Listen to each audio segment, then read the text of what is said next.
Ginabi ka yata ngayon, Kuya Jonas, ha? Oo, overtime kasi sa trabaho. Ang tagal mo na sa trabaho mong yan, pero hanggang ngayon, hindi ka pa rin umaasenso. Hindi pa lang kasi dumarating ang swerte ko. Ang mahalaga naman sa akin ay may trabaho ako. Natutugunan nito ang mga pangangailangan namin sa bahay. Walang mangyayari sa'yo kung makukontento ka na lang sa ganyang trabaho. Wala namang masama sa pagiging welder eh. Malaki rin naman ang sahod ko kumpara sa ibang trabaho. Sa ibang bansa nga ganitong trabaho din ang mas malaking sahod. Sa ibang bansa yun. Nandito tayo sa Pilipinas. Ikumpara daw pa. Ay, ano bang ginagawa mo rito sa labas ng bahay nyo? May hinihintay ka ba? Oo, si Janet. Sabi niya kasi, hintayin ko siya dito sa labas ng bahay. Marami daw kasi siyang bitbit. Namili kasi siya kanina. Dapat nga, kasama ako. Kaya lang, masama ang pakiramdam ko eh. Ganun ba? O paano, uwi na muna ako. Pagod na rin kasi ako tsaka sigurado hinihintay na ako ni inay. Hindi na hinintay ni Jonas na sumagot ang nakababatang pinsan. Mabilis na siyang naglakad palayo. Hindi naman kalayuan ng bahay na inuuwian ng binata. Katunayan mula sa kinatatayuan nila magpinsan ay tanaw ang gate ng kanilang bahay. Pagdating na abutan niyang nasa sala ang mga magulang. Agad siyang nagmano sa kanila bago naupo at isinandal ang pagod na katawan sa upuan. Mukhang pagod na pagod ka, iho Gusto mo na bang kumain? Mamaya na lang po, Nay. Magpapahinga na lang po ako sandali. Nakita ko nga pala nakausap mo si Hilda. Ano naman ang sinabi ng pinsan mo? Tinanong lang po niya kung bakit ako ginabi ng uwi. Akala ko minata na naman niya ang trabaho mo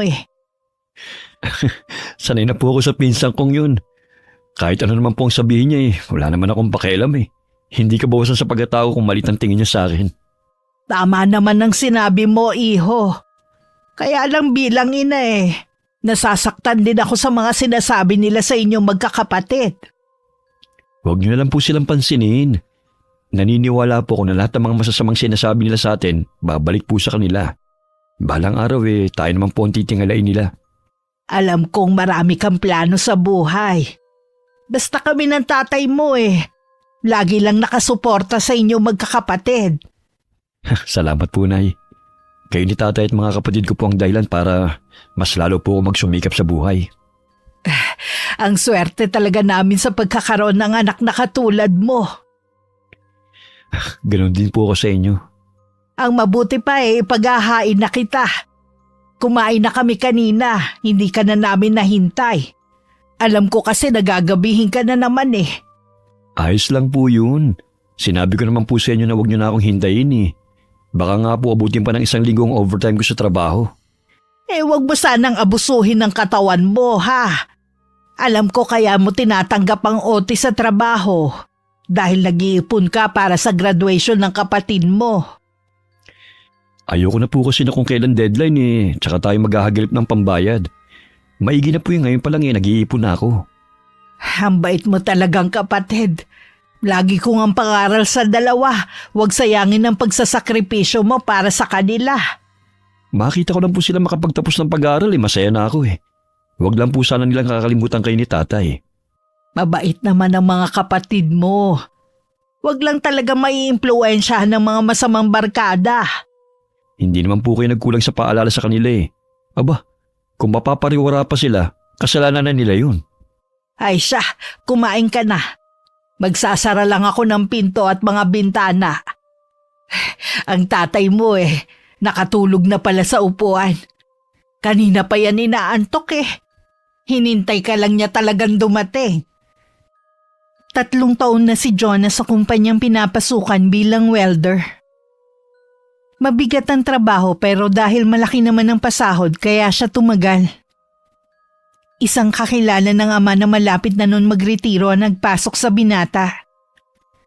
Sila ng ama ang may trabaho sa pamilya. Dahil 2 pa ang nag-aaral, kailangan nilang magtulungan para makaraos sa mga gastusin. Halos kamag-anak naman ng kanyang ama ang nasa paligid. Pero dahil sila ang walang-wala, hindi sila gaanong pinapansin ng mga kaanak. Nakita mo ba yung dineliver sa kapitbahay natin? Oo, hindi naman ako bulag eh. Nakakainggit naman, ate. Magkakaroon din tayo ng ganyan. Kaya hindi mo kailangang mainggit sa kanila. Sigurado, magyayabang na naman ang mga yan sa atin. Ipagkakalat na naman na may bago silang biniling sofa set. Bakit kailangan nilang ipagyabang? Pangkaraniwan lang naman ang binili nila. Baka nga hulugan lang yun eh. Kahit ba hulugan lang, sigurado na ipagyayabang nila na nabili nila yun ng cash. Kapag tumawag si Tita Lori, banggitin mo na luma na ang sofa natin ha. Kapag tumawag siya, sasabihin ko talaga sa kanya. Hindi naman tayo hihindian ng tiyahin natin kapag nagsabi tayo eh. Oo naman. Lalo na kapag nalaman niya na may bagong sofa ang mga pinsan natin. Hindi rin yun papatalo no. Mabuti na lang may tiyahin tayo na nagtatrabaho sa abroad. Dahil kung hindi, matutulad tayo kay na Kuya Jonas. Tignan mo nga, hindi sila itinuturing na kapamilya dahil pobre lang sila. Pasalamat sila at sa kanila pinamana nila lolo ang bahay na tinitirhan nila. Yun lang ang meron sa kanila. Wala ka pa nga palang alam. Tungkol saan? Sinabi kasi ng isa nating pinsan na nag-usap ang mga magkakapatid. Hindi daw tama na solohin lang ni Uncle Joe ang bahay ng mga magulang nila. Gusto nilang mangyari ibenta ang bahay na yun at saka paghahatian. Kung ibebenta ang bahay na yon, saan natitira sina Uncle Joe at ang pamilya niya? Hindi na natin problema yun. At saka mabuti na rin yun para mabigyan din tayo ng pera ng itay natin kapag natuloy ibenta ang bahay na yun. Nagtataka lang naman ako kung bakit sa kanilang magkakapatid si Uncle Joe lang ang mahirap ang buhay. Halata naman kasing tamad din at walang pangarap sa buhay. Paano sila makakaahon sa mahirap nilang buhay? Gusto yata nila, manghingi na lang sila sa mga kamag-anak na may kaya sa buhay. Tapos si Kuya Jonas isang welder lang. Saan kaya sila makakarating niyan? Yung dalawa pang kapatid mga ambisyosa din na gustong mag-aral sa kolehiyo. Hayaan mo lang sila. Mananawa rin ng mga kapatid niyang mag-aral. Lalo't kapos naman sila sa pera. Oo nga te, buti kung may tiyahin sila na katulad ng Tita Lori natin. Mula nang mamatay ang nanay natin, siya nang sumuporta sa atin. Swerte talaga natin sa tiyahin natin. Kaya tama lang nasuklian natin ang kabutihan ng ginagawa niya sa atin. Oo naman, kaya pinagbubuti ko ang pag-aaral ko eh. Kapag natapos na ako, susunod na tayo sa kanya sa abroad. Ganun na nga. Dahil sabi ni Tita Lori, mas magiging maganda daw ang buhay natin doon kesa dito. E paano ang itay? Iiwan ba natin siya? May bago na namang asawa ang itay eh. Hindi na niya tayo kailangan. Sa bagay nga, hindi naman siya siguro pababayaan ng bago niyang asawa. Ang isipin natin kung paano aasenso. Oras na nasa abroad na tayo, mas lalo tayong kaiinggitan ng mga kamag-anak natin. Hindi may kakaila sa mukha ng magkapatid ang excitement sa naiisip na malaking pagbabago sa kanilang buhay. Lumaki kasi sila sa pamilya na puro payabangan sa kung anong meron at narating sa buhay. Isa rin sa itinatak sa kanilang isipan ng tiyahin na hindi sila dapat malamangan ng kahit sino. Kahit kadugo pa nila. Kabaliktaran naman sa pamilyang kinamulatan ni Jonas at ng mga kapatid niya. Mukhang masaya ka ngayon ah. Opo, Nay. Sabi po kasi ng supervisor namin kanina, natataasan kami ng sahod ng kumpanya. Ah, talaga? Aba, magandang balita nga yan. Hindi mo na kailangan laging mag-overtime sa trabaho.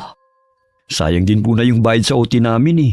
Tsaka paminsan-minsan lang naman po kapag may kailangang madalhin sa trabaho. Nasaan nga po pala ang itay? Ipinatawag kanina ng mga kapatid. Nagtataka na nga ako dahil hanggang ngayon wala pa rin ang itay mo. Baka po may okasyon na gaganapin sa isa sa mga kapatid ni itay at yun po ang topic nila. Di sana pati ako pinatawag na. Tsaka wala naman akong natatandaan na may birthday o kahit na okasyon ngayong buwan eh.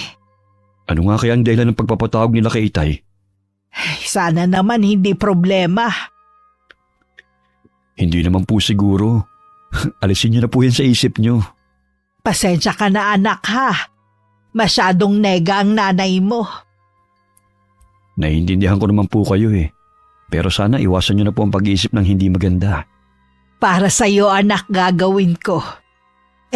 Maiba nga pala ako anak. Alam mo bang may bagong biling sofa ang pinsan mong si Mia? Talaga po? Paano niyo po nalaman? Inupahan kasi nila akong maglinis ng bahay nila kanina eh. Naroon pa ako nung i-deliver. Sabi nga sa akin kung may pera daw tayo, pwede natin bilhin ng luma nilang sofa. Sabi ko na lang okay pa naman ang sofa natin. Hindi naman po natin kailangan ng bagong sopa dito sa bahay. Maayos pa naman po itong ginagamit natin. Yun nga ang sabi ko. Sukat ba naman na pagtawanan ako? Hindi ko rin gusto ang sinabi niya. Na baka hinihintay ko na ibigay nila ng libre. Pakiwari ko ba gusto lang nila akong ipaiya. Ang akala kasi ng mga kamag-anak ni Itay, porket minsan tayo lumapit sa kanila, lagi na tayong hihingi ng pabor. Ganun na nga. Kung hindi nga lang ako nahihiya tatanggihan ko na sana ang pagkuha nila sa akin para maglinis. Dapat nga po tumatanggi na kayo Mabuti sana kung wala kayong ginagawa rito sa bahay. Hayaan mo, sa susunod tatanggihan ko na. Hindi naman po lingid sa akin ang trato nila sa inyo Nasasaktan po ako na makita kung paano nila kayo tratuhin. Mabuti pa ang ibang tao maayos silang makitungo. Ay, ang mabuti pa magpahinga ka na muna ha. Aabangan ko na lang ang Itay mo sa labas ng bahay. Nang araw na yon ay walang overtime ang binata. Pero dama pa rin niya ang matinding pagod ng mga nakaraang araw. Minabuti niyang umidlip muna sa kwarto at hintayin ang tawag para sa hapunan. Si Aling Nora naman lumabas ng bahay at sakay nabangan ang pagdating ng asawa. Hindi naglaon, dumating na rin ang kabiyak. Ang ngiti sa kanyang labi ay biglang napalis nang makita ang anyo ng asawa. Na tila may malaking pasan na problema. Bakit parang pasan mo ang mundo sa itsura mong yan ha? Ano na pag-usapan nyo ng mga kapatid mo? Maniwala ka sana na lahat ginawa ko para ipaglaban kong tingin kong tama. Pero sa huli, kagustuhan pa rin nilang nasunod. Lalo mo kong pinag-aalala Ano ba kasi ang dahilan ng pagpapatawag sa'yo? Gusto nilang ibenta ang bahay na tinitirhan natin at saka paghahatian namin ang napagbentahan na. Pero bakit naman? Alam naman nila na iniwan sa'yo ang bahay na to ng mga magulang ninyo. Kaya nga nagtataka ako kung bakit nila ako kinausap ngayon Hindi man lang nila naisip na ikaw ang nag-alaga sa mga magulang ninyo nung maratay pareho. Tayo din ang gumagastos sa lahat ng pangangailangan ng dalawang matanda noon. Samantalang silang masigit na may kakayanan hindi man lang tumulong. Panatag din kasi ang mga magulang namin, kaya hindi nag-iwan ng kasulatan na sa akin iniwan itong bahay. Wala akong laban sa kanila, Nora. Hindi ko maintindihan kung bakit nila hinahabol ang bahay na to. May kanya-kanya naman silang bahay At maayos ang kanilang pamumuhay kumpara sa atin. Tinanong ko sila tungkol sa bagay na yan. Ang sagot lamang nila, may karapatan din sila sa bahay ng mga magulang namin. Alam naman nila na ito lang ang masasabi na pag-aari mo, gusto pa nilang kunin sa'yo. Wala tayong magagawa kundi sumang-ayon na lamang. Hindi naman siguro natin kailangan umalis agad sa bahay na to. Kailangan na natin mag-impake sa lalong madaling panahon. May nahanap na kasi silang titingin sa bahay na ito Ang bilis naman yata. Palagay ko noon pa nila ito binalak. Alam kong kapatid mo sila pero napakaswapang naman nila. Masyado silang makasarili. Parang hindi kapatid ang turing nila sa'yo Dahil ba wala kang pera katulad nila? Matagal ko nang tinanggap na hindi nila ako tinuturing na kapatid dahil sa katayuan ko sa buhay. Lahat ng pakisama ginawa natin pero hindi pa rin pala sapat. Patawarin mo ako, Nora. Wala man lamang akong magawa para sa inyo ng mga anak natin. Wala ka namang kasalanan Lahat ginawa mo para sa amin. At sa mga magulang mo nung nabubuhay pa sila. Ang dami mong sinakripisyo para sa pamilya. Sana man lang nakita ng mga kapatid mo ang mga ginawa mo na dahilan para maisantabi mo ang mga pangarap mo. Hindi pa rin ako nawawala ng pag-asa na balang araw, magbubunga din ang lahat ng mga ginawa kong kabutihan. Bukas na bukas din eh. Uumpisahan ko na ang paghahanap ng malilipatan natin. Magtatanong-tanong din ako sa mga kakilala ko. Dahil sa kaabalahan sa trabaho, hindi na napansin pa ni Jonas na may problemang kinakaharap ang pamilya nila. Tsumitsyempo pa kasi ang mag-asawang Joe at Nora kung paano sasabihin sa mga anak ang sitwasyon nila. Minsan maaga na namang nakauwi ang binata. Habang naglalakad pa uwi, tinawag siya ni Hilda. Pinaunlakan naman niya ang paanyaya ng dalaga na dumaan muna. Napapansin ko na lagi ka ng maagang umuwi. Wala na muna kasing overtime. Ikaw ba? Wala ka bang trabaho? Hindi naman kasi ako naghahanap eh. Ha? Bakit naman? Sayang naman ang tinapos mo. Bakit naman magiging sayang? Bala kaming kunin ng tiyahin namin papuntang abroad. Hinihintay ko lang makatapos si Janet para sabay na kami. Ganun ba? Ang swerte nyo naman. Walang kahirap-hirap na makakarating kayo sa ibang bansa. Swerte talaga. Siguro, naiinggit ka sa amin, no? Bakit naman ako maiinggit? Kasi, kahit anong kayod mo mahirap pa rin kayo. Mabuti pa siguro wag mo na lang akong tatawagin. Kung mamatahin mo lang ako palagi. Uy, napipikon ka rin pala. Oo naman. Nagpapasensya lang ako sa inyo ni Janet Alam ko na mababantingin niyo sa akin at sa pamilya ko. Pero sana wag mo namang kalimutan na bilog ang mundo. Hindi sa lahat ng oras, kayo ang nasa ibabaw. Ang dami mo naman agad sinabi. Lalo ka sigurong magagalit sa amin kapag nalaman mo na mapapaalis na kayo dun sa bahay na tinitirhan nyo. Ano sinasabi mo dyan? Kung paraan mo ito para inisin ako, wala ako sa mood. Pagod ako sa trabaho. Nagsasabi ako ng totoo. Kailangan nyo nang umalis sa bahay nyo dahil ibibenta na nila. Wala namang binabagit ang mga magulang ko na ibebenta nilang bahay namin Tsaka, malabo yan sinasabi mo. Yun na lang ang pag-aari ni Itay. Hindi naman ang itay mo ang gustong magbente, kundi ang mga kapatid. Ang labo mo namang kausap. Hindi lang naman ang itay mo ang may-ari sa bahay nyo, kundi silang magkakapatid. Walang iniwang testamento ang mga magulang nila na ang itay mo lang ang magmamay-ari ng bahay nyo. Ibig sabihin lang nun, lahat sila may karapatan sa bahay na yon. Kahit walang iniwan na testamento, alam naman nila na kay Itay iniwan ang bahay na yon. Wala na tayong magagawa pa. Desisyon na nila yun Napakaswapang naman ang itay mo para suluhin ang bahay ni na Lolo. Hindi swapang si Itay. Hindi naman niya hiningi ang bahay na yun Kusa yung ibinigay sa kanya ng mga magulang nila. Alam ng lahat ang paghihirap niya sa pag-aalaga sa lolo't lola natin. Hindi mo kailangang isumbat yun. Magulang naman niya yun Natural na aalagaan niya. Hindi ako nanunumbat. Sinasabi ko lang na mas malaki naging hirap ni Itay. Aba, huwag kang magalit sa akin Anak lang din naman ako Pero natutuwa ka sa pagbagsak namin. Ano naman ang mapapala ko kung sakali? Tsaka, akala mo naman mataas na tao kayo para bumagsak. Matagal naman na kayong nasa babae. Yun na nga Mas higit kayo nakakaangat sa amin. Pero gusto nyo pa kaming ilubog. Bakit nga kasi nagagalit ka sa akin, ha? Dahil alam ko natutuwa ka rin. Ewan ko nga sa'yo.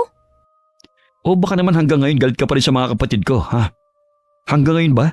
Naiinggit ka pa rin sa kanila, ha? Anong sinasabi mo dyan? Hindi naman nakikipagkompetensya sa inyong magkapatid si Nadine at Rose Hindi nila kasalanan na mas higit silang maganda kaysa sa inyo. Saan banda sila kainggit-inggit, ha? Hindi nga makabili ng bagong damit Mga bata pa sa amin, pero mga mukha ng losyang ang mga kapatid mo. Kahit ano pang sabihin mo, alam natin na mas lamang pa rin sa inyo sa ganda at pagiging busilak ang kalooban ng mga kapatid ko.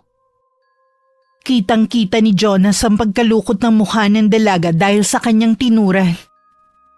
Hindi na rin niya hinintay na makasagot pa. Basta na lang siyang tumalikod at naglakad palayo.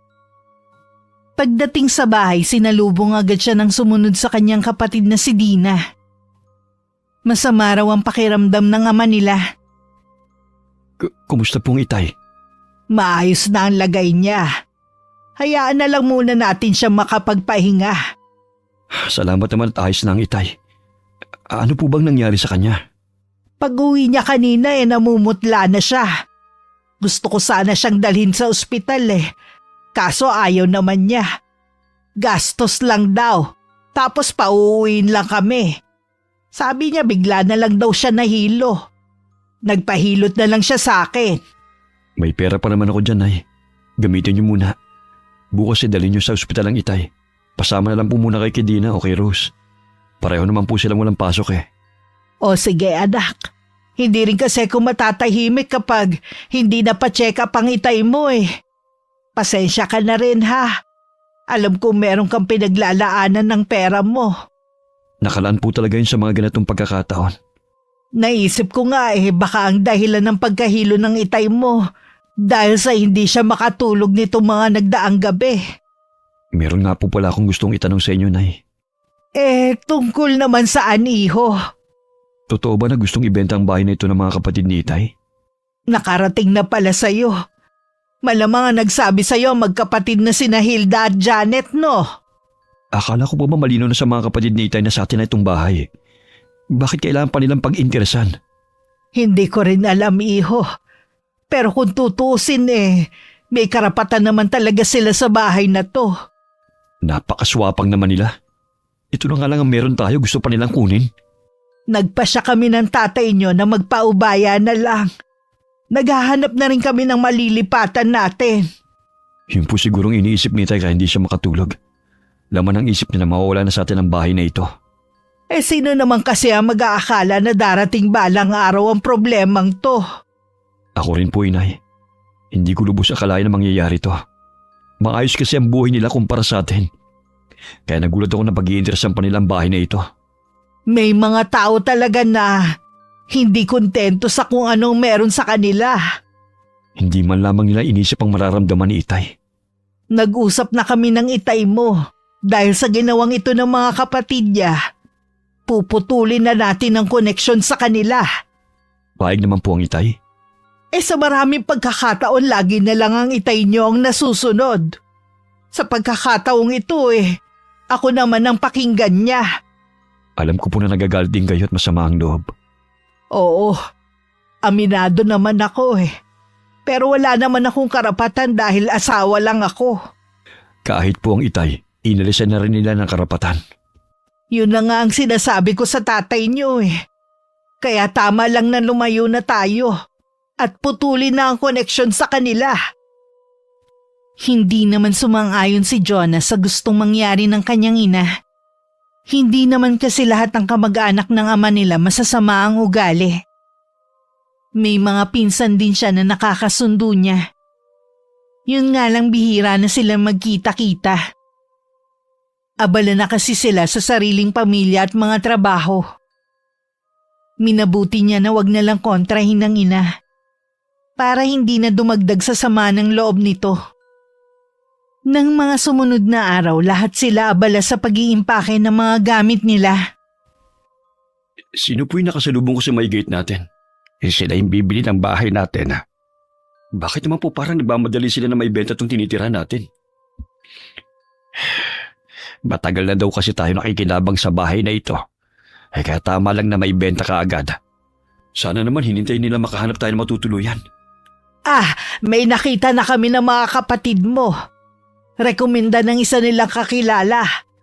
Sa kabilang barangay lang ang bahay na sinasabi ng taong kakilala nila. Tahimik daw doon at hindi naman mahirap sumakay. Tamang-tama sa iyo at sa mga kapatid mo. Matanong ko lang po, paano pong hatian kapag naibenta na itong bahay? Ito pang nakakalungkot. Sila na daw ang bahala kung magkanong ibibigay nila sa ama nyo. Katwirang kasi nila matagal nang nakinabang ang itay nyo sa bahay na to.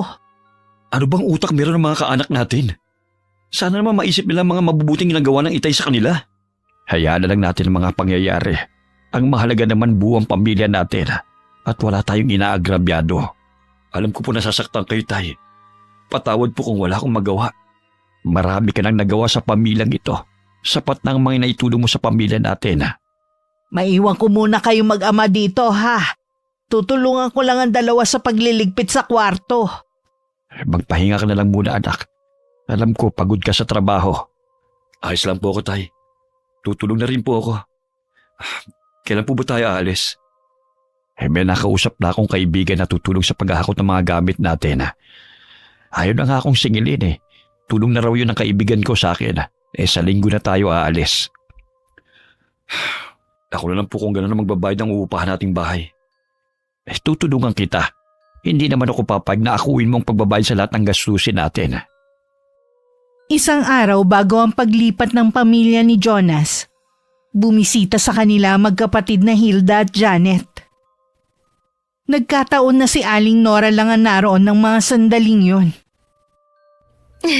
Magandang araw po, Auntie Nora. Magandang araw din naman. Anong kailangan nyo? Nandyan po ba sina Dina at Rose? Gusto po sana namin silang imbitahang lumabas. Alam po kasi namin paalis na kayo bukas. Gusto lang namin silang makabonding sana. Pasensya na pero wala sila rito. Hindi ko alam kung anong oras sila uuwi. Sayang naman. Ang dami pa naman namin gustong ibigay sa kanila. Mga gamit po galing kay Tita Lori na hindi na namin ginagamit. Salamat na lang mga ineng. Pero sa tingin ko hindi rin yan tatanggapin ng mga anak ko. Bakit naman po? Kami na nga ang nagmamagandang loob. Nakapagtataka naman na kung kailan paalis na kami. Tsaka kayo naging mabait sa mga anak ko. Ano ba talaga ang motibo ninyo? Ang hirap nyo namang pasayahin, Auntie. Ayaw nyo po nun. Kahit sa huling sandali, naging mabait kami sa kanila. Noon pa man nakikita ko na sa inyo ang ugali ng inyong ina. Tama nga ang kasabihan. Kung anong puno siyang bunga. Ano po ang ibig niyong sabihin sa mga sinabi niyo? Kilala kasi sa pagiging manibughuin ng nanay niyo nung nabubuhay pa. Kahit kasi pilit ninyong itinatago lumalabas pa rin ang tunay niyong ugali. Pasalamat na lang kayo nariyan ang tiyahin na kapatid ng nanay niyo. Para tugunan ng pangangailangan ninyo. Kaya lahat ng bagay na kinaiinggitan nyo sa isang pitik na kukuha ninyo. Kung makapagsalita kayo, parang kilala nyo kami Bibihira nga lang na makasama namin kayo. Kahit napakadalang natin nagkakasama, lahat ng kilos ninyo alam ko. Kahit ang mga ginawa ninyo sa mga anak ko. Masyado lang po kayong balat sibuyas. Kaya akala nyo, laging inaapi ang mga anak nyo. Baka nga po sila ang naiinggit sa amin Hindi ko pinalaki ang mga anak ko na may inggit sa kanilang mga puso. Wala rin sa dugo namin. Kaya nasisiguro kung mali kayo nang iniisip sa kanila. Sus! Ang dami nyo na agad sinabi. Ang ipinunta lang namin dito, sina Dina at Rose. Tara na nga, Janet. Tayo na lang ang magbonding. Naiinis na naglakad na lang palayo ang magkapatid habang tinatanaw sila ng tingin ni Aling Nora. Kung lumingon lang sana ang dalawa, nakita nilang nananalim na titig sa kanila ng tiyahin. Nawala na rin naman sa mood si Hilda. Kaya umuwi na lang sila ng bahay kesa gumala ng araw na yun. Ate, nabalitaan mo na ba? Bibilhan daw ng kotse ng papa niya si Annie? Saan mo naman nabalitaan yan? Narinig ko lang sa mga pinsan natin. Ano ba yan, ate? Mukhang mauungusan na tayo. Maniniwala lang ako kapag nakita ko na mismo ang kotse ni Annie. Nasa barko naman kasi ang papa niya, kaya hindi imposible na mangyari yun. Ang tagal mo naman kasi makagraduate para makaalis na tayo sa lugar na to. Bakit naman ako nasali dito? Hindi tayo makakaalis dito hanggat hindi ka nakakapagtapos. Ayaw mo bang kumanda ang buhay natin? Magkaroon ng maraming pera.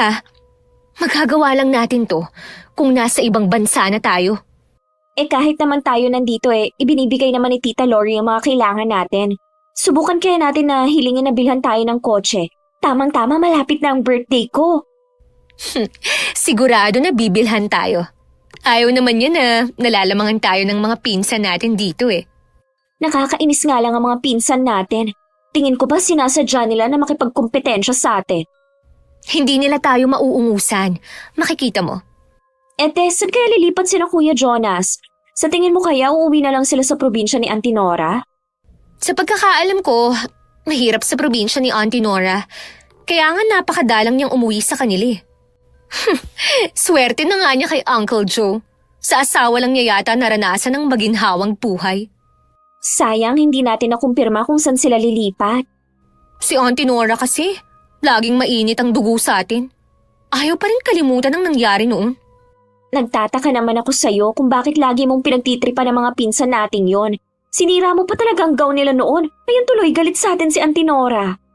Masyado kasi silang bidabidang magkapatid nun eh. Sa bagay, hanggang ngayon naman ganun pa rin sila eh. Buti na lang, aalis na sila.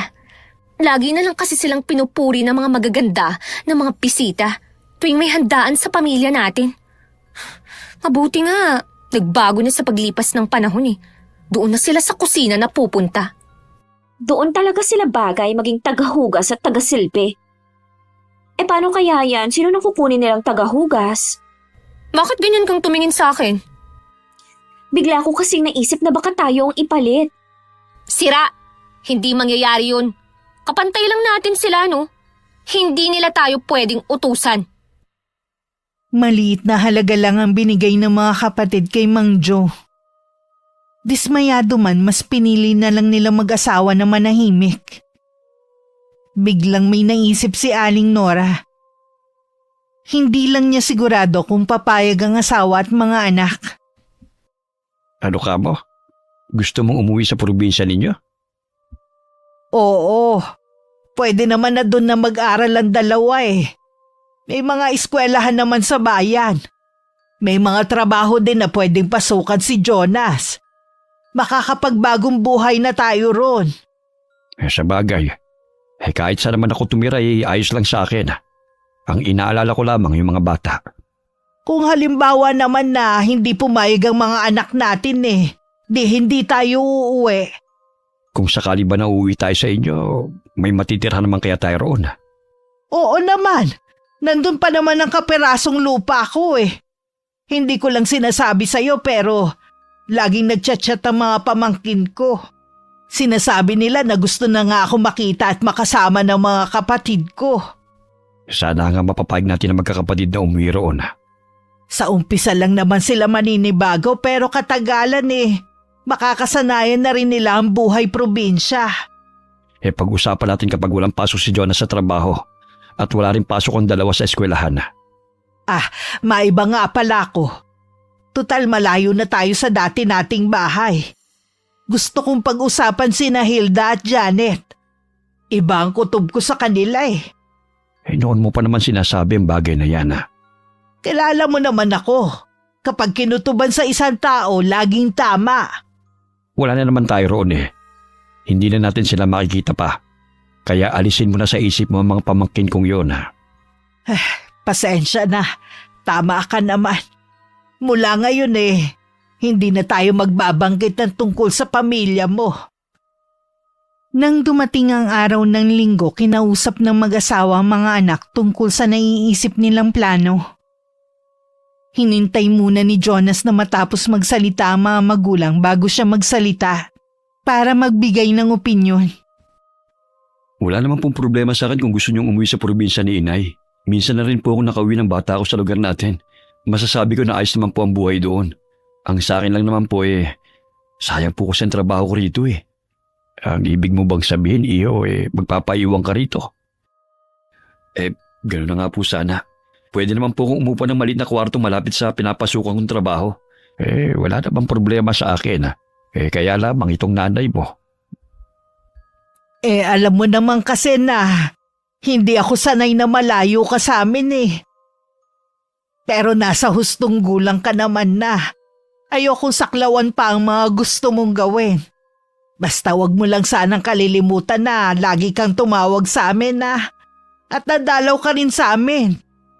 Oo naman po, Nay. Lagi po akong tatawag. Meron din po kasi akong gustong sabihin sa inyo. Ano yon, iho? Yung kumpanya po na pinapasukan ko ipinapadala nila sa ibang bansa at sagot po nilang lahat. Kaya po lagi ko pong sinisipagan. Baka mapili na ako sa susunod. Maganda nga yan, anak.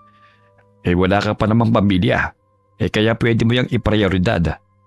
Kaya nga po gusto kong samantalahin para mabigyan ko po kayo ng kaginhawaan sa buhay. Ay, lagi na lang kami ang iniisip mo. Baka naman hindi ka na makapag-asawa niyan. Aba, 30 anyos ka na. Ni isang nobya wala ka pang ipinapakilala sa amin. Makapaghihintay naman po yan. Pero mga pagkakataon na ganito, bihira lang pong dumating. Kung sakali man po na hindi na ako makapag-asawa, ako, ayos lang naman po sa akin yun. Nandiyan naman po kayo eh. Kahit ano pang desisyon ninyo sa buhay na magkakapatid, lagi kaming nakasuporta sa inyo ng tatay nyo. Salamat po, Nay. Tay. Natuloy ang plano ng pamilya na umuwi ng probinsya. Sumama pa si Jonas sa paghahatid sa pamilya. Sa ilang taon na lumipas, ang dating liblib na baryo at malubak na daan ay maayos na ngayon. Malalaki na rin ang bahay na dati mga kubo lamang. Nasabi na lang ng binata sa sarili na asensado na ang lugar. Sa pagkakatanda ko po, Nay, hindi ganitong lugar nyo ah. Alangan namang hindi magbago ang lugar namin sa loob ng 2 dekada. Tsaka sabi ng tiyo Leroy mo maayos daw ang mayor dito. May malasakit sa mga nasasakupan. Mabuti naman po kung ganun. Kung makikita nila Hilda at Janet ang lugar natin, sigurado na mapapawaw na lang sila. Bakit naman nabanggit mo pa ang magkapatid na yon? Ngayon ko lang po ito sasabihin. Dati kasi wala nang bukang bibig ang dalawang yun kundi naitin ang probinsyang pinanggalingan nyo. Akala kasi nila liblib at mahirap ang buhay dito. Hindi mawaglit sa isip ko na baka may inggit sa inyo magkapatid na yon. Dati kasi tuwing may handaan sa mga kamag-anak ng tatay nyo madalas kong mahuli na masama ang tingin nila kina Dina at Rose. Lalo na kapag nakakatanggap ng papuri ang dalawa. Kung tutusin, mas maswerte pa rin po sila. Walang kahirap-hirap na nakukuha nila ang gusto nila. Kita mo naman lahat ng mga meron ng pinsan nyo. Gusto nila meron din sila. Sa bagay, pinalaki rin sila sa layaw ng kanilang tiyahin Ang mahirap niyan kapag wala nang maibigay ang tita Lori nila. Ang alam ko po kukunin sila ng tiyahin kapag nakatapos na si Janet ang pag-aaral Doon daw po sila magtatrabaho. Kaya pala kahit tapos na ng pag-aaral si Hilda hindi pa rin naghahanap ng trabaho. Ganun na nga po. Nay, mag-iikot lang po ako Sige lang. Huwag ka lang lalayo ha. At hindi mo pa kabisado ang lugar na to. Samantala ng mga oras na yon nakatanggap ng masamang balita ang magkapatid sa kanilang tiyahin na nasa abroad. Pinauwi daw ang kanilang tita Lori ng boss. Dahil hindi na magawang makapagtrabaho dahil sa sakit sa mga mata. Sabi ni Tita Lori, doon daw muna tayo sa bahay nila. Bakit pa? Ano naman ang gagawin natin dun? Alam naman niya na hindi natin makasundo ang asawa niya. Sabi ko nga, pwede naman siya dito sa bahay Malabo yun, dahil may bahay silang sarili. Humihingi nga ako ng allowance sabi ba naman sa akin kung pwede kay Papa na lang daw tayo humingi. Iba ang kutob ko, ate. Anong kutob mo? Na baka wala nang pera si Tita Lori? Ganun na nga. Tuwing magkausap kasi kami, puro siya daing Nag-aalala tuloy ako na baka hindi ako makapagtapos ng pag-aaral nito. Ano nang gagawin natin, ate? Sigurado na kukutsain tayo ng mga pinsan natin. Kung wala nang pera si Tita Lori, baka sabihin niya na ibenta na lang ang kotse na ibinigay niya sa atin. Ay, second hand na nga lang, mawawala pa. Maghanap ka na kaya ng trabaho, te. Ha? Nagbibiro ka ba? Kita mo ang liit lang ng sahod dito sa atin Pagtsagaan mo na lang, kesa naman sa wala tayong pera. Hihingi tayo kay Papa. Alangan na pabayaan niya tayo. Wala namang trabaho si Papa ngayon, yung bago niyang kinakasama ang may trabaho. Buti sana kung bigyan tayo nun, hindi naman maganda ang naging trato natin sa kanya. Ikaw naman kasi kung ano-anong masasakit na salita ang sinabi mo. Wala na akong magagawa. Nasabi ko niya Kapag talaga hindi na makabalik sa abroad si Tita Lori, hindi na natin mabibili ang mga gusto natin. Tumigil ka na nga sa kaartehan mo. Naghahanap na ako ng trabaho. Basta tumigil ka lang sa kakangawa mo. Baka mamaya makarating pa sa mga kamag-anak ni Papa. Sumang-ayon naman ang tiyahin ng magkapatid na magtrabaho muna si Hilda. Nalaman din kasi nila na baka tuluyan ng hindi makabalik sa abroad ang babae. Kahit maoperahan pa ang mga mata. Marami na rin pala kasing iniindang sakit ang tiyahin. Lalo nang lumo ang dalawa nang malaman na walang ipon ang tita Lori nila. May posibilidad din na hindi makapagpatuloy ng pag-aaral si Janet. Hindi ako makakapag-enroll sa pasukan. Wala din daw pera ang papa. Ikaw naman kasi, dun pa sa eskwelahan na yun ka pumasok. Porke dun lang nag-aaral ang mga pinsan natin. Sinabihan ka naman ni Tita Lori na kung pwede, nasa State University ka na lang pumasok. Ayan tuloy ang nangyari. Huwag mo na akong sisihin, te. Hindi ko naman akalain na mangyayari to eh. Ayaw man lang kasing gumawa ng paraan ng ama natin eh. Wala naman daw kasi magpapautang sa kanya dahil wala siyang trabaho. Katunayan nga daw yung asawa niyang gumagastos sa bahay nila. Kung kasundo nga lang daw natin yon, mangangahas siyang mangutang. Huwag na lang kamo siyang mangutang. Baka magkaroon pa tayo ng utang na loob dun. Balita ko nga maayos ang negosyo ng babae. Nakabili nga daw ng bagong sasakyan. Samantalang dati, daig pa niyang pulubi. Nakita ko nga sa Facebook ni Papa kung saan-saan sila kumakain at namamasyal. Gastos daw lahat yun ng babae. Kaya siguro, hindi na tayo maalalang dalawin ng ama natin. Dahil maayos na ang buhay niya. Sabi nga ni Tita Lori, doon daw nga muna tayo kay Papa para makatipid sa gastos. Buti kung pumayag ang kinakasama ni Papa. Subukan na rin natin kesa nandito tayo. Oras na malaman ng mga pinsan natin, itutulad nila tayo kina Dina at Rose. Gagawin nila tayong utusan. Hindi mangyayari yun.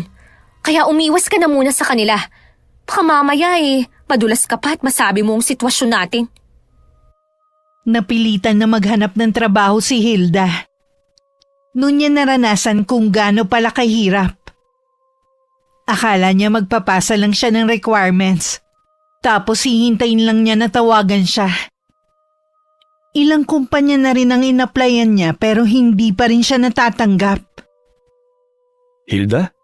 Ano ginagawa mo rito? Kuya Jonas! Napadaan lang ako dito. Ikaw, anong ginagawa mo dito? Dito sa building na ito ang opisina namin. Mag-a-apply ka ba ng trabaho? Ha? Hindi. Di ba sabi ko, napadaan lang? Akala ko nag-a-apply ka. May dala ka kasing folder eh. Sayang, kailangan pa naman ng boss namin ng assistant. Sige, maiwan na kita ha. Teka lang. Ang totoo niyan, naghahanap talaga ako ng trabaho. Pwede mo ba akong tulungan? Pwede naman. Matanong ko nga pala, bakit naghahanap ka ng trabaho? Akala ko ba hinihintay mo lang na makagraduate ang kapatid mo at kukunin na kayo ng tita Lori nyo? Kasi naiinip na rin ako eh. Pwede naman akong mag-resign kung sakali na aalis na kami. Sa bagay nga, 1 taon pa bago makagraduate si Janet. Mabuti na rin yung may karanasan ka rin sa trabaho para kapag nandun ka na, hindi ka na mangangapa sa gagawin mo. Oo nga, ang hirap pala talaga maghanap ng trabaho dito sa Pilipinas, no? Mahirap talaga. Kailangan din ng tiyaga, mahabang pasensya at samahan mo na rin ang dasal. Yun ang pinaka-importante sa lahat. Saan nga pala ang opisina ng boss mo para makapag-apply na ako? Kaalis lang ni boss ngayon. May meeting kasi ngayong tanghali eh. Bumalik ka bukas ng alas 8. Ang aga naman yata ng ganong oras. Ganong oras kasi nandyan na ang boss namin. Mabuti na rin yung maaga ka kaysa maunahan ka. Akala ko naman tutulungan mo akong makapasok. Yun pala, dadaan din ako sa pag-a-apply. Hindi ba tulong tong ginagawa ko? Siyempre ititimbre ko rin na pinsang kita. O siya, pupunta na lang ako bukas ng alas 8. Sana nga, pala ring matanggap. Maniwala ka rin matatanggap ka. Baka nga kaya tayo nagtagpo dito dahil nakatadhana na dito ka magtrabaho. Siguro nga. O paano? Uuwi na ako Ilang araw na rin kasi akong pagod sa kakalakad Sige, mag-iingat ka sa pag-uwi mo. Parang napawi ang nararamdaman na pagod ni Hilda sa ilang araw na paghahanap ng trabaho. Kahit papano may nakikita na rin siyang pag-asa. Pagdating sa bahay, naabutan niya nagmumukmuk si Janet. Biglang nawala ang excitement na nararamdaman nang makita ang itsura ng kapatid niya. Ano na naman bang problema mo, ha? Alam na ng mga taga rito, te, ang sitwasyon natin. Nadulas ka, no? Sabi ko naman kasi sa'yo, huwag ka munang makikipag-usap sa kanila, di ba? Hindi ako nagsabi sa kanila, kundi si Papa. Si Papa? Nasaan siya ngayon? Huwag mo na siyang hanapin dahil naroon siya sa kanila at nagpapakasarap habang tayo nandito naghihirap. Ibig mong sabihin, tinawagan niya ang mga kapatid niya dito? Ganun na nga, kinukulit ko kasi siya na gumawa ng paraan kung paano ako makakapag-enroll. Hindi ko naman akalain na tatawagan niya si Uncle Mar para manghiram ng pera. Nang magtanong kung saan gagamitin, sinabi niya na pampa-enroll ko.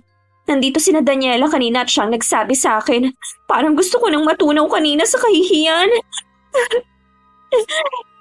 Ikaw naman kasi. Alam mong wala namang trabaho si Papa. Kinulit mo pa talaga. Ayun tuloy ang nangyari. Alam mo naman na wala naman siyang lalapitan kundi ang mga kapatid niya. Hindi ka rin nag-iisip no?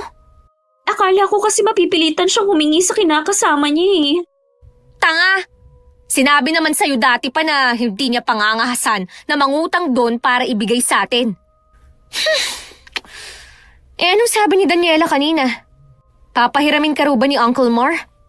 Kaya nga siya nandito para sabihin na hindi ako mapapahiram ng papa niya. Paalis na kasi papuntang London ang kapatid niya para doon na magtrabaho. Kailangan din daw nila ng pera. Kung nakita mo sanang mukha ng pinsan natin, para siyang nang uuyam. Kalimutan mo na lang ang nangyari. Wala ka na ring magagawa. Napakadamot naman kasi ng kinakasama ng ama natin eh. Sana malugi ang negosyo niya. Kausap ko din si Tita Lori kanina. Sinabi ko nga ang sitwasyon natin eh. Titingnan daw niyang magagawa para makahanap ng pera. Bakit kasi hindi siya humingi sa asawa niya? Pareho na lang sila ni Papa eh. Takot sa mga asawa. Sana pala naging mabait tayo una pa lang sa asawa ni Papa. Di sana ngayon nakikinabang din tayo sa pera niya. Hindi naman kasi natin alam na ganito ang mangyayari. Sa maiksing panahon, nagawa niyang iangat ang sarili niya.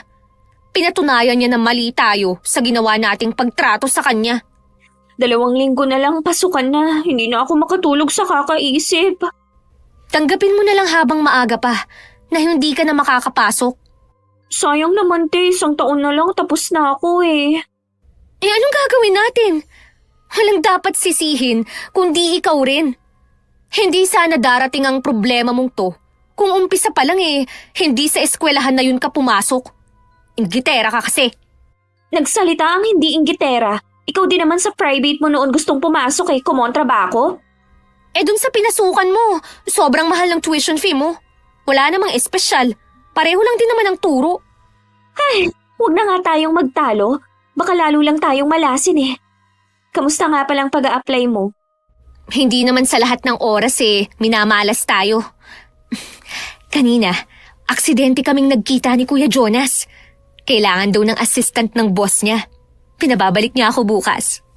Talaga? Kita mo nga naman, ang minamata natin may pakinabang din pala sa atin. Pagtsatsagaan ko na rin ang trabahong yun. Kesa naman malumpo na ako kakahanap kung saan-saan. Aba, nalibot ko na yata ang buong Maynila sa kakahanap ng trabaho Sigurado naman na matatanggap ka na bukas pero magdasal pa rin tayo. Magkahalong kaba at excitement ang nararamdaman ni Hilda ng araw na yun. Hindi rin siya nakatulog ng nagdaang gabi. Mag-aalas 9 na noon nang makarating siya. Naging maayos naman ang interview sa kanya at sinabing tatawagan na lang siya. Bigla naman nawala ang saya na nararamdaman niya ng mga oras na yun. Ganon din kasi ang mga nangyari sa mga nakaraan niyang inaplayan. Pero makaraan lamang ang 2 araw. Tinawagan siya para sabihin na tanggap na siya sa trabaho. Oh, bakit Biyernes Santo na naman ang mukha mo dyan? Imbis na matuwa ka na may trabaho na ako, lukot na lukot pa ang mukha mo. Mabuti pati, umalis na lang tayo sa lugar na to. Ha? Bakit naman pabigla-bigla ka ng desisyon? Palubog na tayo habang mga pinsan natin umaangat. Dahil lang sa hindi ka pa nakakapag-enroll ganyan na ang iniisip mo? Ang OA mo naman. Palibhasa kasi ikaw may trabaho na wala ka nang pakialam sa akin. Para sabihin ko sa'yo, ang liit lang ng sahod ko. Mas malaki pa nga yung allowance na natatanggap ko kay Tita Lori noon eh. Pagtsatsagaan ko na lang to hanggang makabalik sa abroad ang tiyahin natin. Malabo nang mangyari yun. May iba pa palang sakit si Tita Lori. Susubukan na lang daw niya na maghanap ng trabaho dito. Si Tita Lori naman kasi, hindi rin nag-iisip. Alam naman niya na mahirap maghanap ng trabaho dito sa atin. Tsaka, sino naman ang tatanggap sa kanya? Matanda na rin siya. Wala na tayong magagawa pa. Ang gusto pa nga ng asawa ni Tita na pumunta na lang daw ako sa kanila para samahan si Tita Lori eh. Ano naman ang sabi ni Tita Lori? Parang sang-ayon siya sa asawa niya. Kung ako ang tatanungin, mas gusto kong nandun ka kaysa nandito lang sa bahay. Araw-araw mong makikita ang pagbabago sa mga pinsa natin eh. Aminin man natin o hindi, mapag-iiwanan na nila tayo. Oo na! Alam ko naman yun! Huwag mo nga akong sigawan dyan.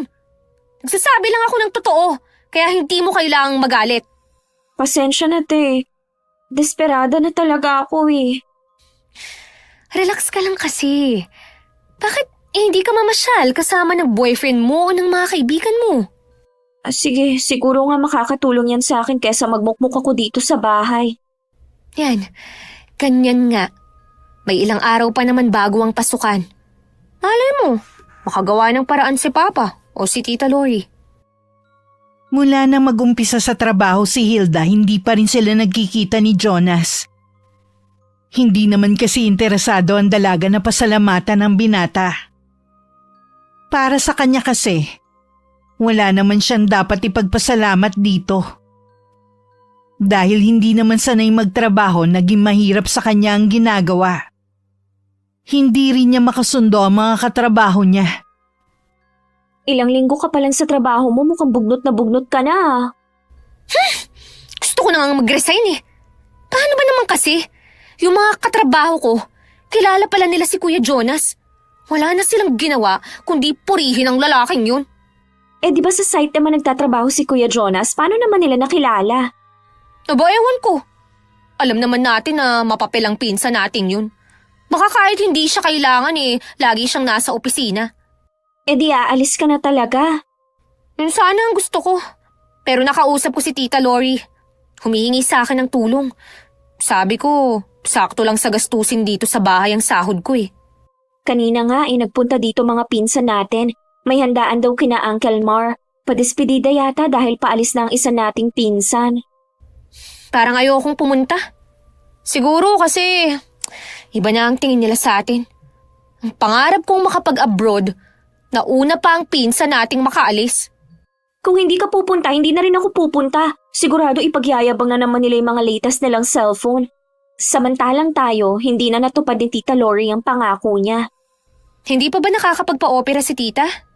Hindi pa wala pa daw siyang pera. Gusto ko mang tumulong. Saan naman ako kukuha ng pera? Parang galit nga sa atin ang asawa niya Bakit naman? Wala daw tayong mga utang na loob. Tumanggi kasi ako na doon tumira sa kanila. Huwag mo na lang silang pansinin. Kung tatawag ulit si Tita Lori, huwag mo na lang sagutin para malaman niya ang maling ginawa ng asawa niya. Wala silang karapatan dahil kusa naman silang nagbigay sa atin. Oo, te. Dumadagdag din naman kasi sila sa sakit ng ulo ko Sa linggo, umalis na lang tayo para may dahilan tayo na hindi pumunta sa handaan. 2 buwan na rin nang huling dumalaw si Jonas sa pamilya. Kaya naman humingi siya ng ilang araw na bakasyon. Hindi na rin kasi siya makapaghintay na sabihin ng magandang balita sa pamilya. Kaya pala kakaiba ang kislap at ngiti mo nang dumating ka rito sa bahay. Ay, sa wakas nagbunga na rin ang pagsisikap mo. Ito po talagang matagal ko nang hinihintay na sana ako naman pumapili na ipadala sa ibang bansa. 3 taon din ang kontrata ko. Siguradong matutuwa din ang itay mo. Nasaan nga po pala si Itay? Magkasama sila ng tiyong mo sa pangangahoy. Maya-maya pauwi na rin sila. Alam mo bang tumawag ang Uncle Vermo sa itay mo kahapon? Nagulat nga ako Anong kailangan niya kay Itay? Wala naman. Nangumusta lang sa tatay mo at tinanong kung nasa na tayo. Nagulat nga nang malaman na nandito na kami sa probinsya eh. Nabanggit nga din na nakauwi na pala ang hipag niyang si Lori. Kailan po ang balik ng hipag niya sa abroad? Hindi pa ba niya isasama si Hilda at Janet? Mukhang hindi na babalik dahil nagkaroon ng diferensya ang mga mata at kailangan ipa-opera. Nagagalit nga ang Uncle Vermo eh. Dahil sinisingil siya sa mga nagastos sa mga anak niya. Ano naman ang ibibigay ng uncle mo eh, wala namang trabaho.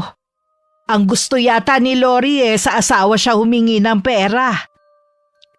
Hindi naman po yata tama yun. Wala namang obligasyon ng asawa ni Uncle sa kanya. Siguro kaya tumawag ang uncle mo para may mapagsabihan ng problema niya. Natatandaan ko po na si tatay naman talaga ang takbuhan nilang magkakapatid. Tuwing may problema sila. Ang nakakalungkot lang, kapag ang itay may problema, hindi man lamang sila maasahan. Kaya nga habang nagkukwento ang itay mo eh, tahimik lang ako.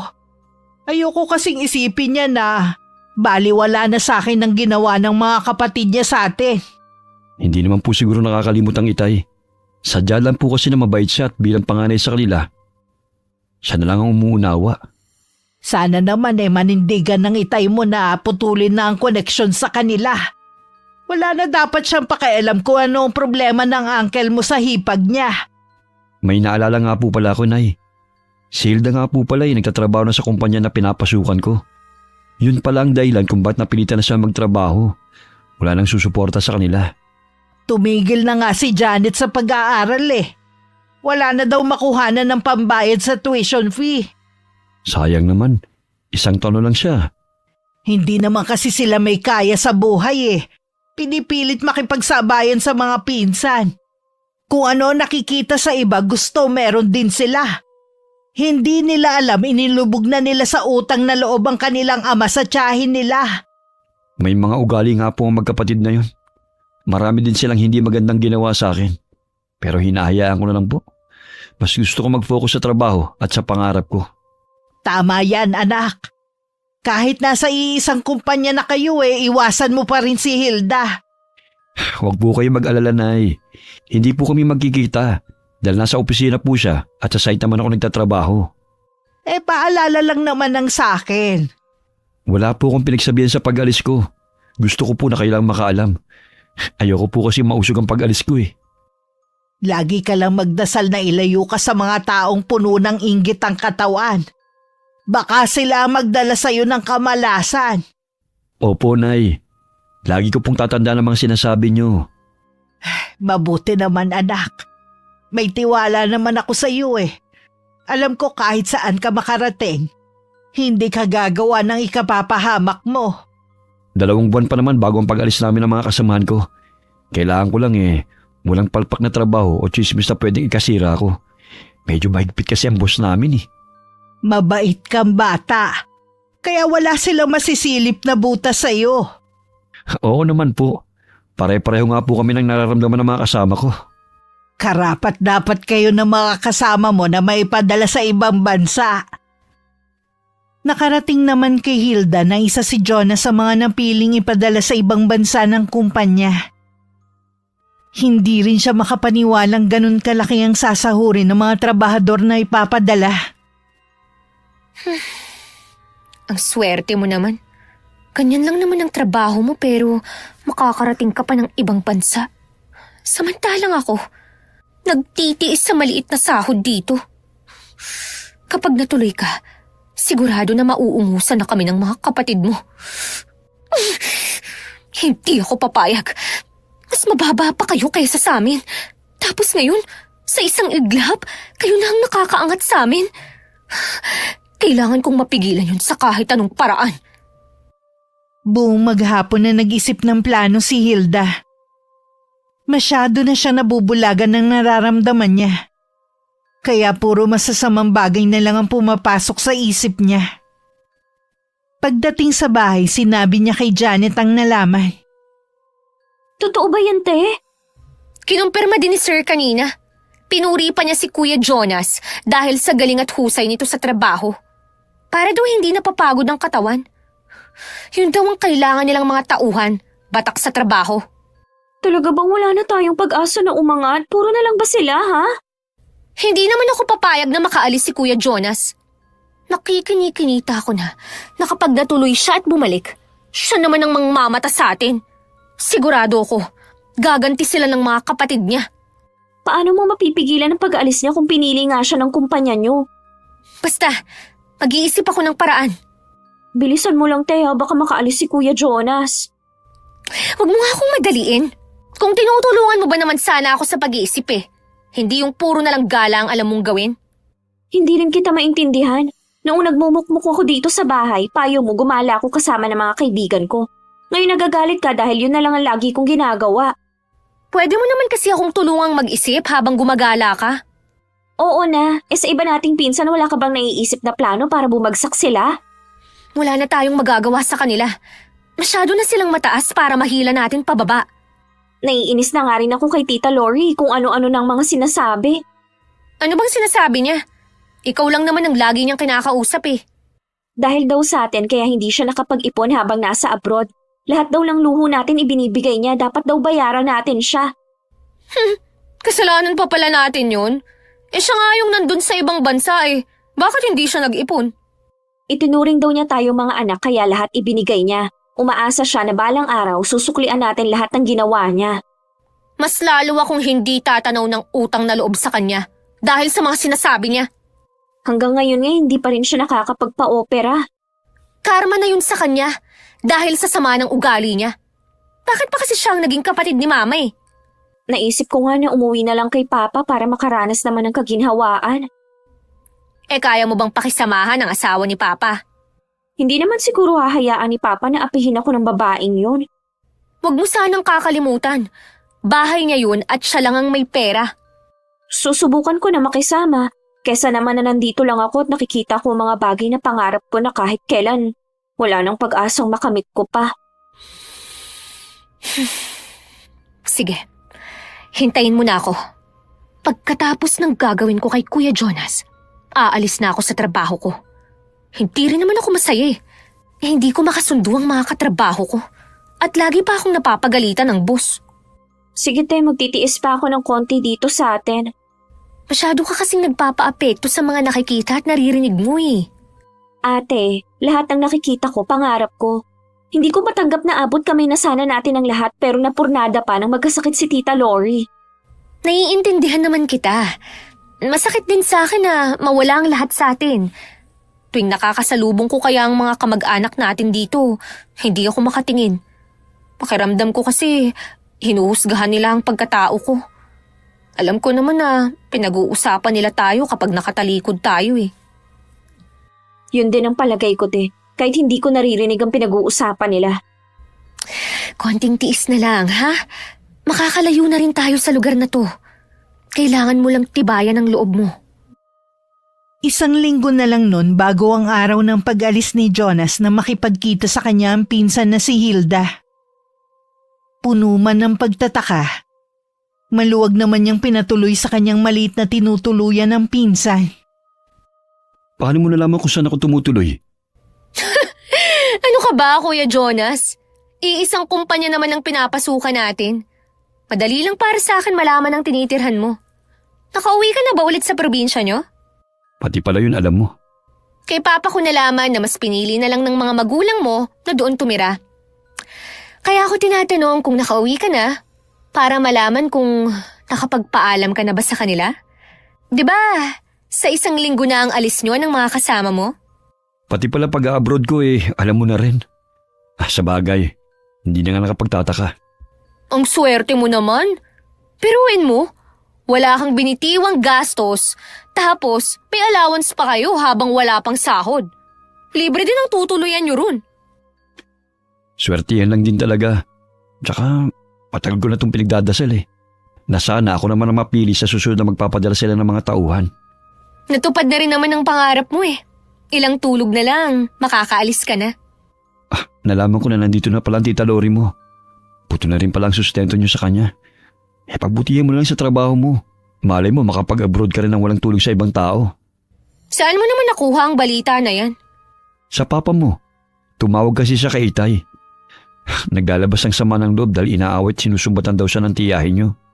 Pinutol na namin ni Janet ang ugnayan namin kay Tita Lori. Pati kasi kami sinusumbatan eh. Kami ang sinisisi niya kung bakit wala siyang ipon.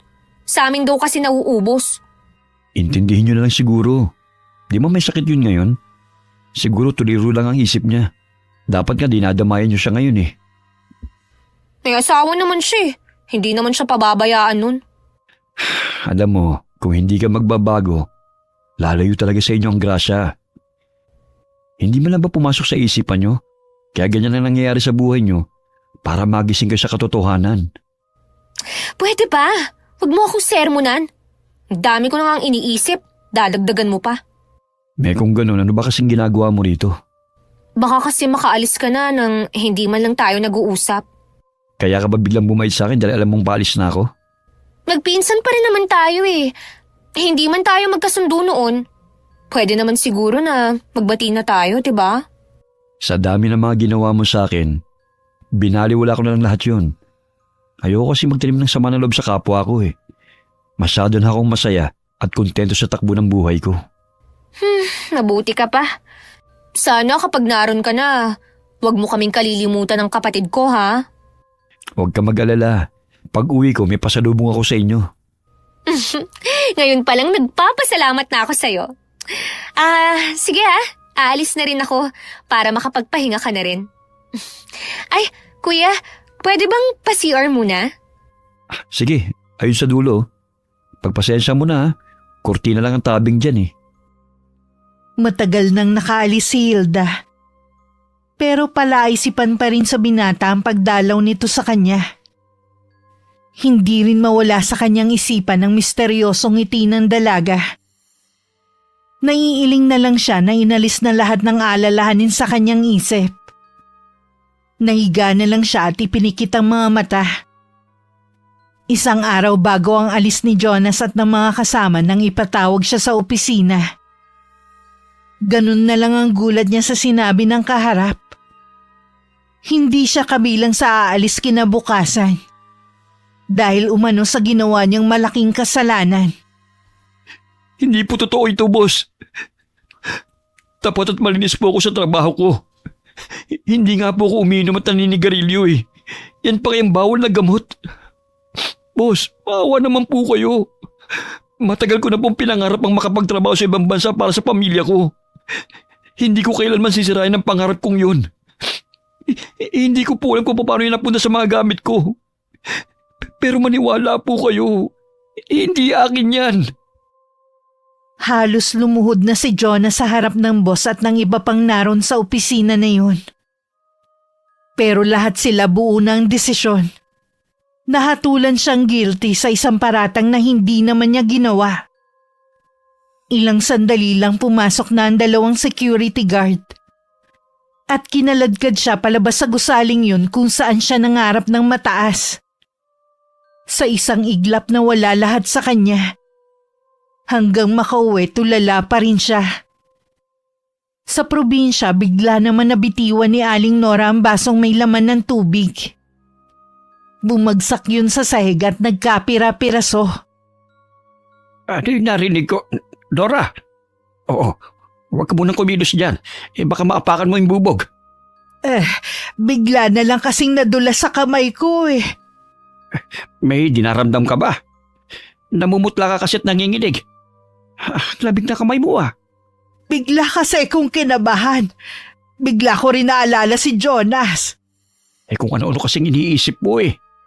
Ayos lang si Jonas. Mami tatawag din yun. Tsaka mo kumustahin para mapanatag ka. Dapat kasi pinilit natin siyang maihatid bukas eh. May service naman sila mula sa kumpanya nila eh. Huwag ka na mag-isip ng mga negatibong bagay. Mula bukas magbabago ng takbo ng buhay natin dahil kay Jonas. Tawagan kaya natin si Jonas ngayon. Aabalahin mo pa yung tao eh. Hintayin na lang natin na tumawag mamaya ang anak natin. Ewan ko ba, iba talaga ang kutob ko eh. Hanggang ngayon may takot pa rin akong nararamdaman dito sa dibdib ko. Palibasa nga kasi, ito ang kauna-unahang pagkakataon na mawawalay sa atin ang isa nating anak. Kaya ganyan sigurong nararamdaman mo.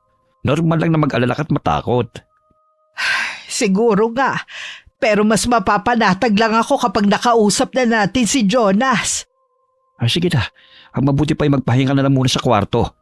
Ako na lang ang bahala dito sa kusina. Sige na. Hindi pa rin mapakali si Aling Nora. Lalo siyang nakaramdam ng labis na pag-aalala dahil hindi tumatawag ang binata. Buong gabing naghintay ang mag-asawa sa tawag niya. At maging sila nakailang tawag na pero hindi niya sinasagot. Mabuti pa kaya lumuwas na lang tayo. Kahapon pa ako nag-aalala kay Jonas Baka may masama nang nangyari sa kanya kaya hindi siya nakatawag sa atin. Tinawagan ko ng kakilala ko at nakisuyo na ako kung maaaring puntahan si Jonas sa tinitirhan niya. Maghintay na lamang muna tayo sa ibabalita ng kaibigan ko. Diyos ko po, huwag niyo pong pahintulutan na may masamang nangyari sa anak ko. Napakabait po niyang anak at kapatid. Nakisuyo na rin ako sa mga kapatid ko. Kung hindi pa rin tumawag hanggang mamaya si Jonas, luluwas na ako. Sasama ako sa iyo. Kailangan ko malaman ang nangyari sa anak natin. Nang mga oras na yon, nalaman na ni Jonas kung sino ang taong nagsumbong sa kanilang boss. Labis siyang nagsisisi na pinatuloy pa niya sa kanyang tinitirhan ng taong yun. Siya pa ang naging tulay para makapasok ito sa trabaho. Parang sasabog ang dibdib niya sa matinding galit at sama ng loob. Nang marating niya ang bahay ng magkapatid, malakas niyang kinalampag ang pinto habang sumisigaw. Hindi niya alintana kung nakakabulahaw siya sa ibang bahay. Hilda! Lumabas ka! Harapin mo ako! Magtutuos tayo ngayon!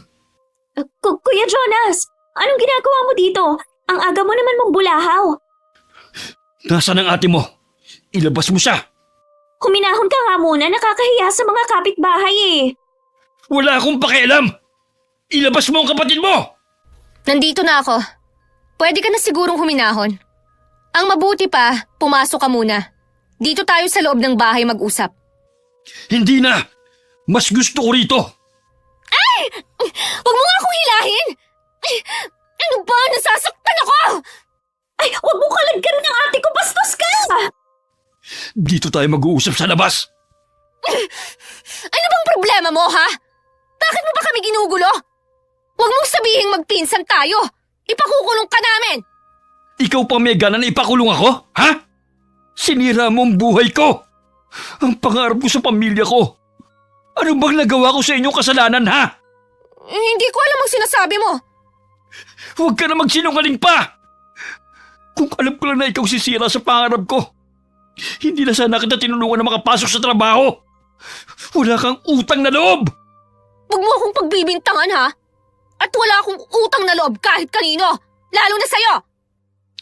Kaya kayo nilalayo ng grasya dahil sa mga ugali ninyo. Puro inggit ang nasa katawan ninyo. Hindi kayo masaya sa pag-angat ng ibang tao. Gusto niyong umasenso sa pamamagitan ng hirap ng iba.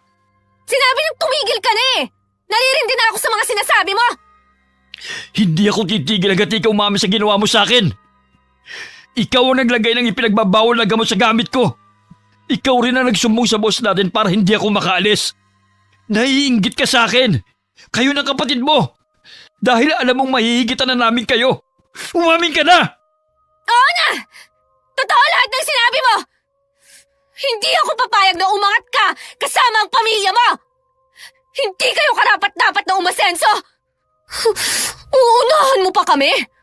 Pwes, hindi ko hahayaan yan! Dahil lang dyan, sinira mong buhay ko. Wala kang kasisama. Wala akong pakialam kung yan ang tingin mo sa akin. Buti nga sa'yo, hindi ka nakaalis. At kahit kailan, hindi ka makakaalis. Habang buhay ka lang na mahirap. Ate, Bakit ba? marami nakarinig sa mga sinabi mo. Ano? Nadala lang ako ng galit ko. Hindi ko na malaya na marami ng tao sa paligid natin. Kanina pa kasi kita kinakalabit hindi mo ako pinapansin. Bahala ng karma sa inyo. Kuya Jonas, sandali, huwag ka muna umalis.